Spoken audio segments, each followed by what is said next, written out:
The world in 2020 has changed dramatically. And one of the best analogies I've heard recently is that we're all in the same storm, albeit in different ships. COVID-19 has forced and imposed changes globally in both work and life circumstances. It's blurred the lines between work and life and the balance between these two. Geographically, boundaries have been lowered, and distance, either nationally or internationally, no longer plays as great a role as it has done previously. In order to survive in this dynamic landscape, businesses have had to adapt and become quite creative in the way they operate and adapt to the restrictions imposed on them. New technology has come to the forefront. Zoom, MS Teams, Google Meet, Slack, Trello. These are words that are now commonly brought into our conversations. For some organizations, this new reality consisted of merely just surviving whilst others flourished. One thing is certain, the workplace has fundamentally changed, and making sense of the rules of the new normal is not as obvious as it used to be pre-COVID-19. I'm Dr. Kevin Lubbe, and I'd like to welcome everyone to our panel discussion today, titled The Workplace Beyond COVID-19. Thanks to our hosts, PPS, for sponsoring this panel and helping me navigate this topic and provide valuable input into our topic are a group of highly qualified, experienced professionals whom I'm honored to share this call with. Masenyane Molefe, Group Executive of HR from PPS, Avanthi Maharaj, the Market HR Cluster Lead for Google EMEA, and Sharmantha Valjee, the CEO of DesignTech Training Academy. This panel represents diverse industries and depth of knowledge, and it'll be an honor to share the stage with them today. We're going to go through some of the processes, what's changed, impact of specialized services on professionals, employee contracts, their benefits, any things that have changed there. And then we'll get views from the panel on what has changed in their lives, what have been positive changes, and practical tips to navigate this new world.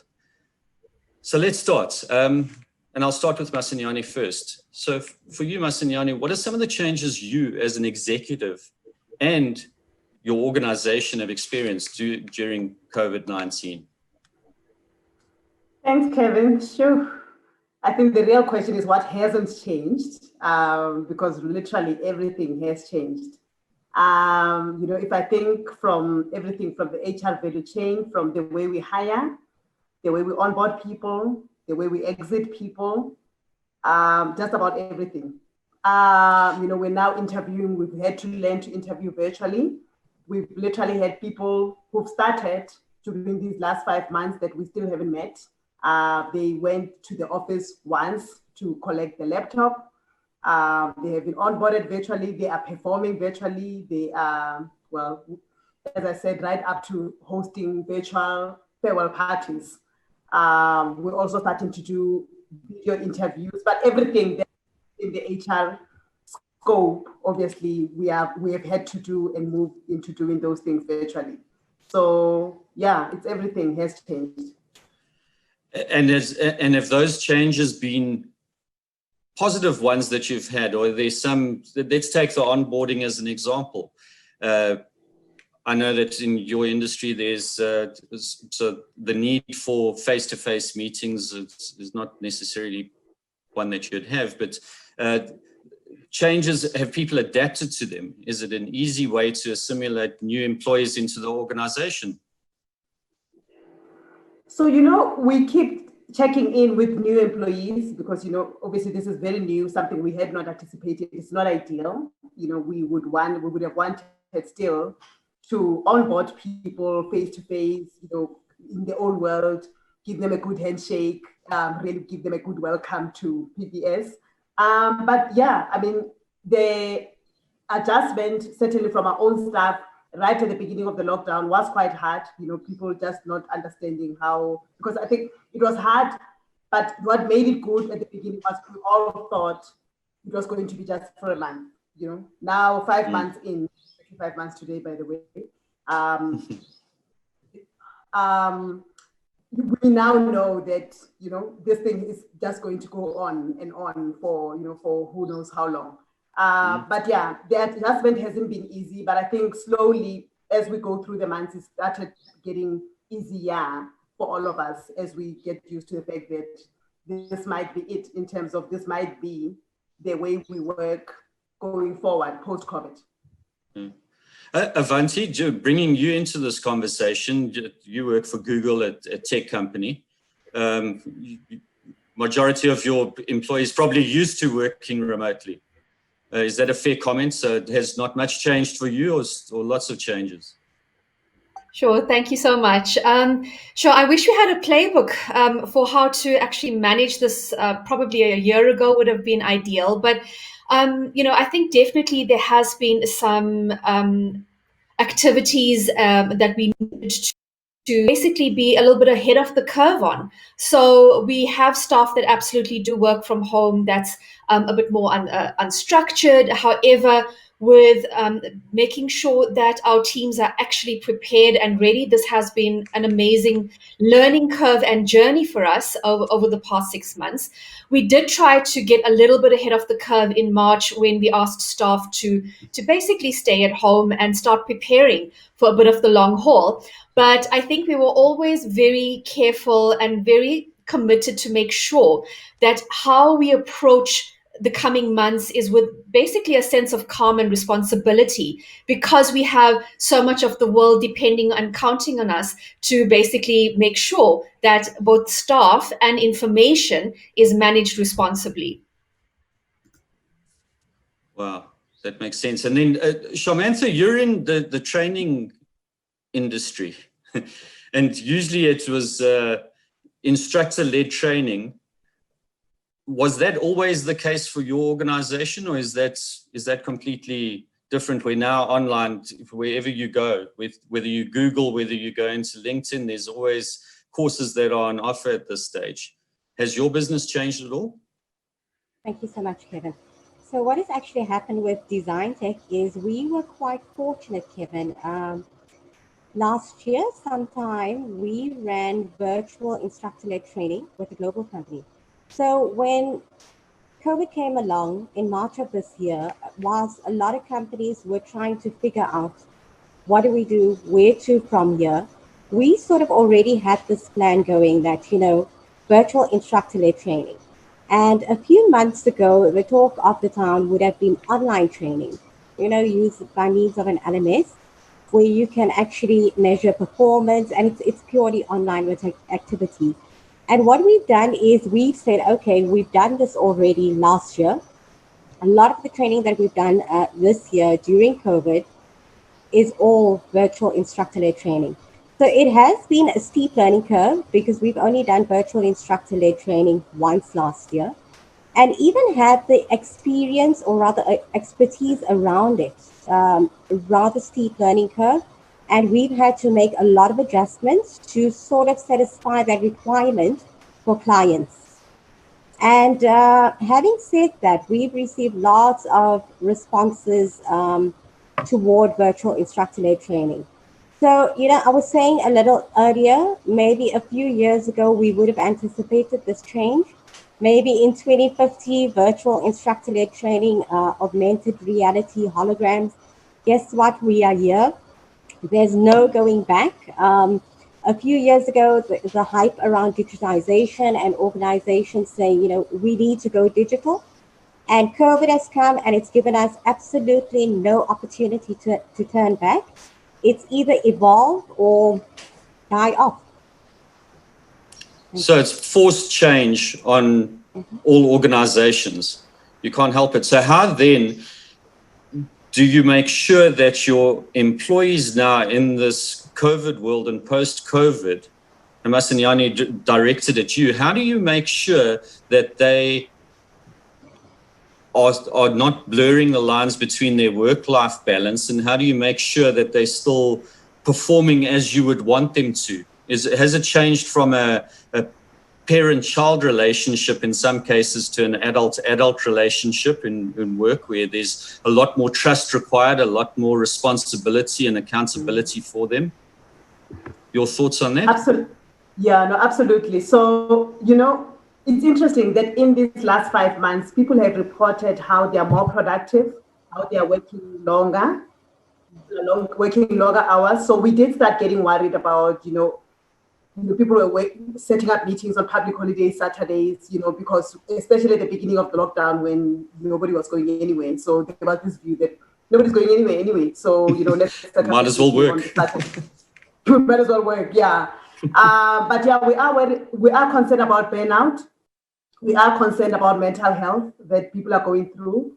I think we're also very conscious that we are going through a global pandemic, and kind of we've been very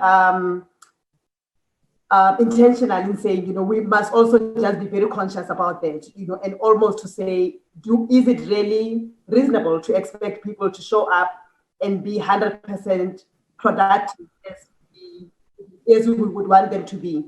We've started obviously tracking the number of people who have tested positive. But beyond that, we've also said, let's be conscious that even though our own staff may or may not be positive, they are surrounded by either immediate family in their own homes.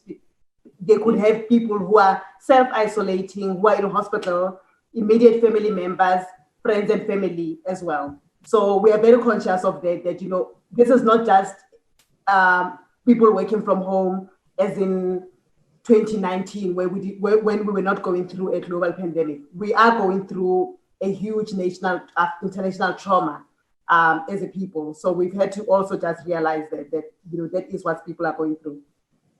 So how have the staff adapted? And this is a question for all three of you.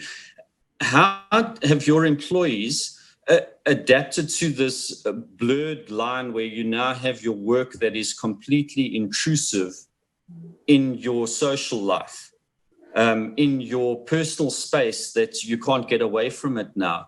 Google's been very good at just in terms of putting a lot of humor on the web search bar and everything, taking it. But what other things? How do you stop that blurring of lines? Because work I think it's been more productive, but I think there's longer hours. There's more expectation that you're available because you're not going to go on holiday. When you take holiday, you're still at home. So how do you handle that, Avanthi, from a Google point of view, because there's been a lot of remote work in your organization? Sure. And I think that's an absolute reality that a lot of companies face, and at Google as well. It is the blurring of the lines. It is how do we make sure that our Googlers do have a level of psychological safety we manage, being, for example, isolated. If you are staying by yourself, how do I still deliver and be productive? How do I move from my kitchen, which is now my workspace, and then into the lounge, which I now have to move in as a vacation home, for example. So that is absolutely a reality that we face with challenges over the past few months. But I think we've also tried to be very practical and take an approach of looking at equipping our Googlers with, holistic outreach programs and tools, making sure that we can have authentic communication, open dialogue with our people managers, and how do we optimize that experience in making sure that we equip them with the right infrastructure as well to make an experience which would be relatively uncomfortable, because you are sitting in an environment and a space now that you're calling your office for the next 6 months or 12 months. And how do we manage all of those dynamics? I wish there was a magic wand and a quick win solution, but we've tried to make sure that we equip all our teams with the relevant tools, opportunities, leave, carers leave, to make sure that you can take care of loved ones and yourself if you are affected from either a COVID perspective or actually when you do need a time out to basically just stop. Yeah. So there isn't a quick win solution, unfortunately, that we don't have as yet. But we're trying to ensure that we equip everyone with the relevant tools and opportunities to take care of themselves and their families. You mentioned a lot of process. Have any of the organizations looked at maybe changing the job descriptions or the conditions of employment for your employees or anything along those lines because of this? Because there might have been a clause that said you needed to be at work at a certain time and finish at a certain time. Are there things that have changed, Sharmantha, in your organization? Do you expect people to give training, after hours now, if they need to, if there's international training? How have you handled that? Thank you, Kevin. In terms of our contractual documentation, especially with the trainers, not much has had to change apart from the fact that, we had a check-in time at the training venue, which now is no longer happening. And there needs to be a way to manage and also performance-based to manage the times that the trainer is checking in, the quality of the training. So we've had to change our, for instance, feedback forms, our training registers, the way that we had administered it in the past. Let's say, for instance, you were at our venue or we were doing on-site training for you, you would then do a manual training evaluation or signing off the register. Everything has gone digital now. And also with the digitization of a form, so much so that you can actually measure, you can monitor, and manage the times that all of these documentations are being processed. As far as employer contracts have gone, yes, there has been quite a few changes with the training now being virtual, whether it be IP, and like I said, a simple thing as what time do you start your training? And that is as far as we've been with any of the contractual obligations through COVID. So it sounds like there's a lot of positive from all three organizations here and all three of you. Yeah. So will there be things now, if we shift ahead possibly 6 months time, possibly a year, 18 months, if you could give me based on what you're living in COVID now, which items would you retain post-COVID because they've actually been positive benefits? Yeah. Masenyane, off you go. Which ones? Yeah. I think the move towards being more outcomes-based. We have definitely shifted from a view that says productivity equals bums on seats. We now know that that was never the case, but we now know for sure that that's the case. That's not the case. We are treating people. We have entered, as you said, an adult-to-adult relationship with employees, where we're saying, this is what you have been contracted to do in this company. When and how you do it, frankly, you're an adult, you can manage your time. From our side, we've changed our employment contracts. Previously, they used to say, you're expected here from 8 to 5. We're now saying, we expect you at least 8 hours per day on these days, but that you will be required to work outside of these hours and on weekends from time to time. But, pretty much giving that responsibility back to the employee to say, it's really up to you how you manage your time, but this is what you are required to do. I think that will stay. In fact, that should stay even post-COVID. That's nice. That's great. Avanthi, similar things. Yeah, absolutely similar sentiments to Masenyane. I think I'm such a big advocate of, a bum in the seat does not equate to productivity. It's your output driven, it's your deliverables. What are you showing up in terms of that? So for me, with Google being very flexible in terms of managing that output, you do have a work life and a home life, and you do have commitments and what works for you. So we've given our teams that flexibility, which I think definitely we would like to take forward in the coming months as we settle into possibly life after COVID. But looking at how do we restructure and kind of throw out the traditional rule book and approach of people in the office and engagement with customers and clients, because absolutely the rules of engagement is going to change and be redefined to take care of all the nuances that come with life after COVID. So flexibility, absolutely, employees owning and driving their productivity, their agenda, their delivery is going to be definitely top of mind for us. And I honestly believe, and this is my own thoughts, and I think there's been studies around this suggesting that where you give employees flexibility accountability and responsibility for it, they will fight very hard to protect that flexibility because it allows them to balance their work life, and they will then make sure that they deliver. So that's very, very useful.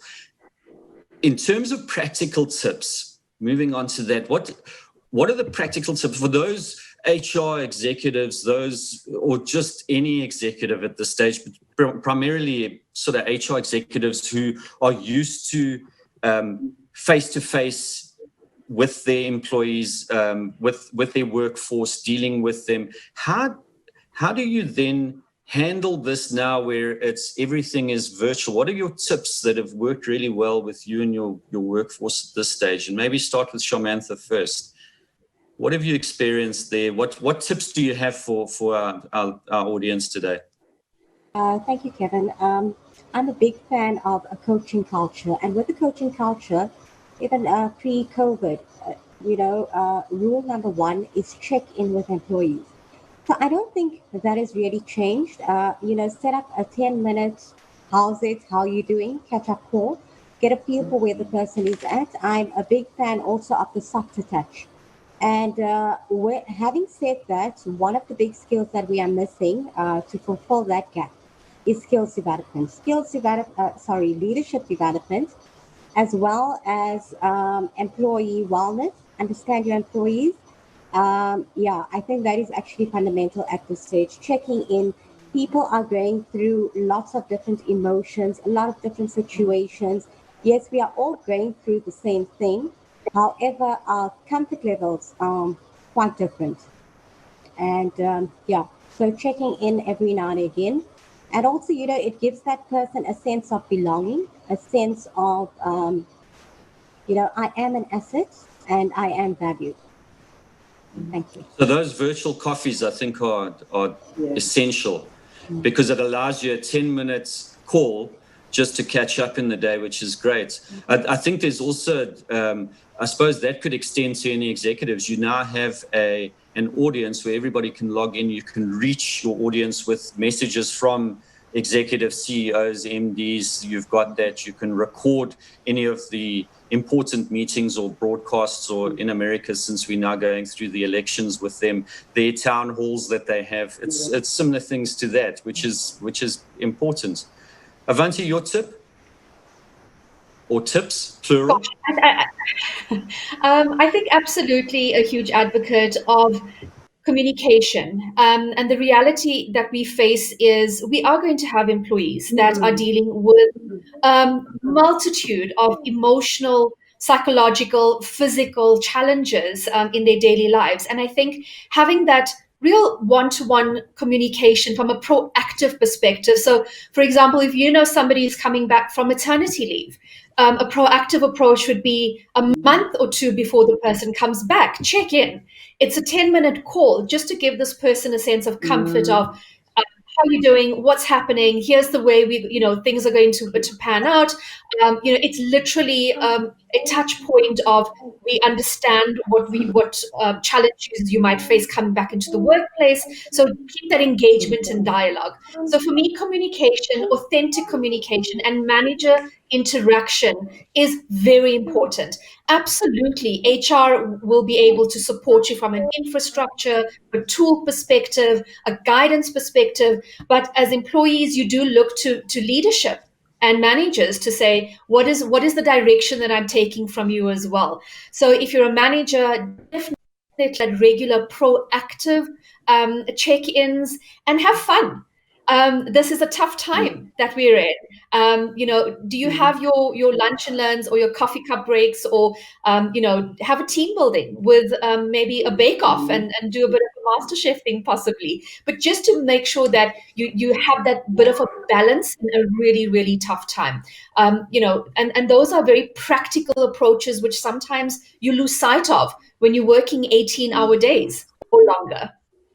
Mm-hmm. Absolutely. And Masenyane, because you deal with a lot of professionals, is there anything there where, I don't know, there could be counselling offered for staff, for example, for those who are going, and all three have identified that, you feel claustrophobic, you might be isolated, there might be depression, there might be, so is there any counselling that could be offered, where you have session slots that are available? And we do, yes. I think, again, we have placed mental health particularly high priority in the last few months. I mean, it's always been priority, but we have also recognized all of that. We do have a wellness partner that we work with that, we constantly, in all of our communication, the number, again, is just to remind staff that you are not alone. It's okay to not be okay. All of us have had those days. It is quite normal.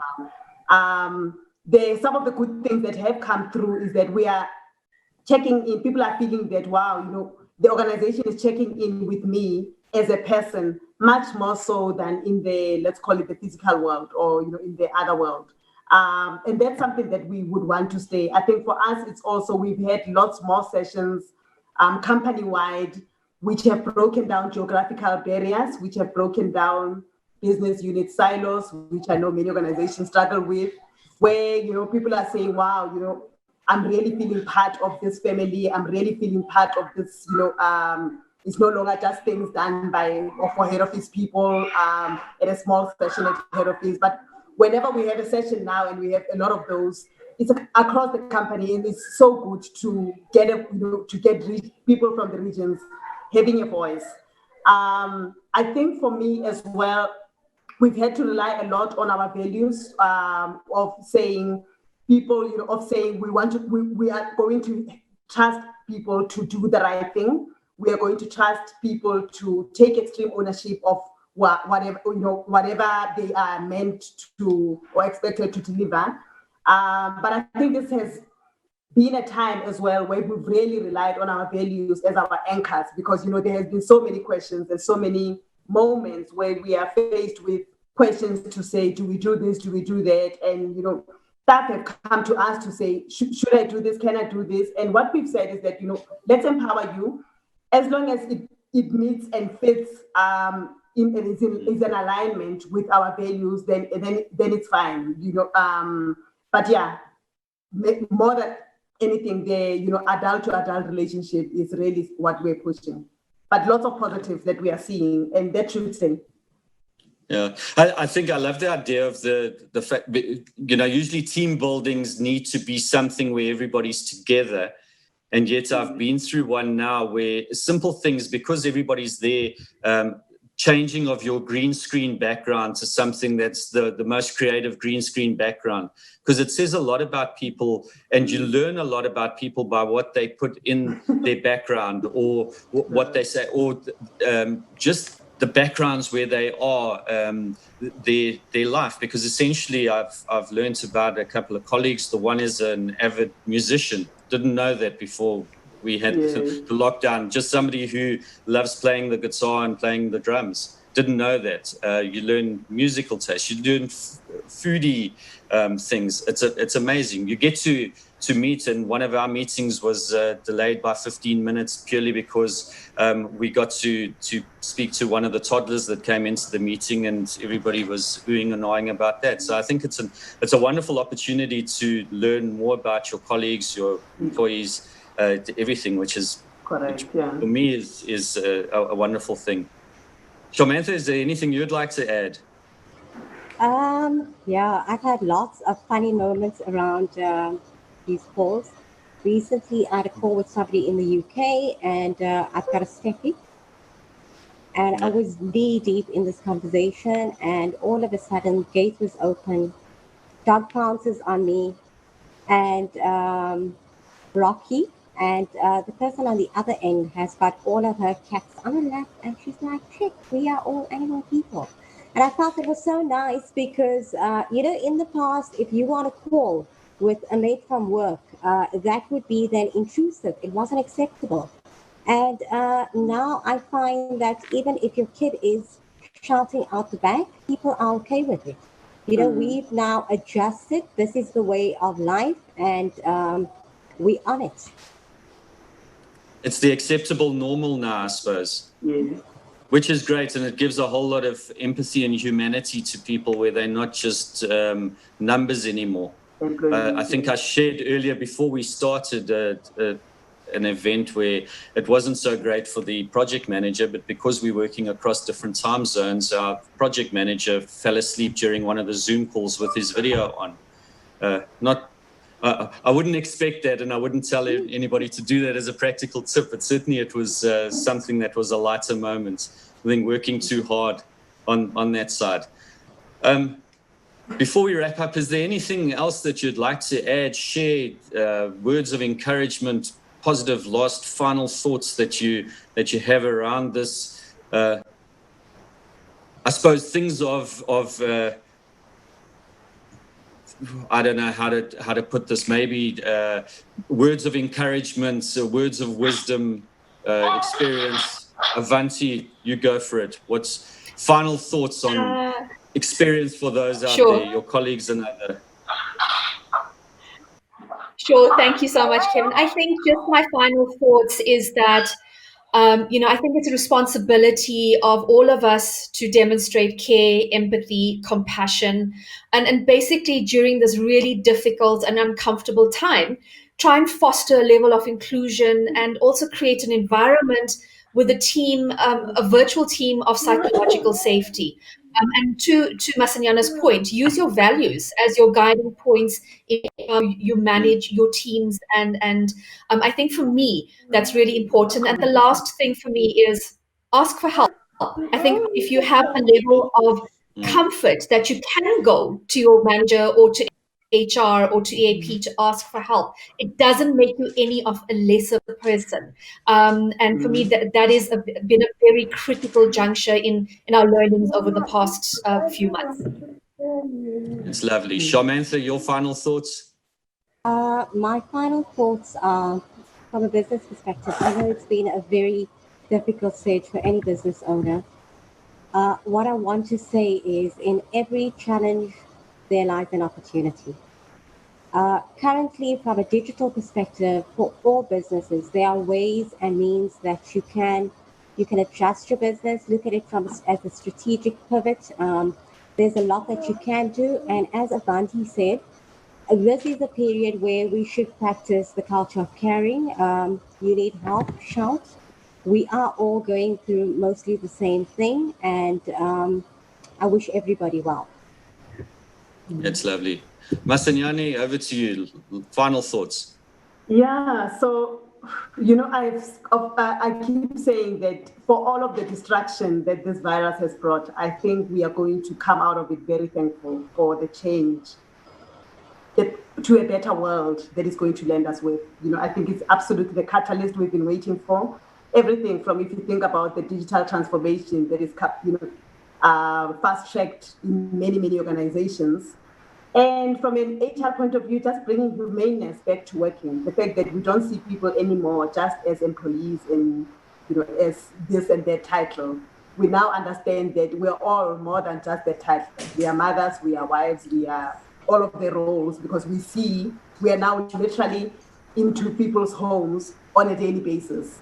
It used to be quite uncomfortable in the beginning when people's children would come in, but we've now come to accept that guys, this is our new way of living and of working, and it's okay. My little one, my team called them their own personal team mascot, and he now knows everybody by name, and often comes. Was that the mascot that was walking in the background earlier? That was the mascot that was walking in the background right now. So previously, I would have been frazzled, but no, it doesn't faze me anymore. I think more than anything now is about just understanding that work is what we do, it's not where we go to. So I still say that future generations are going to laugh at this generation, us to say, wow, we used to actually have a saying that I'm going to work, where we live.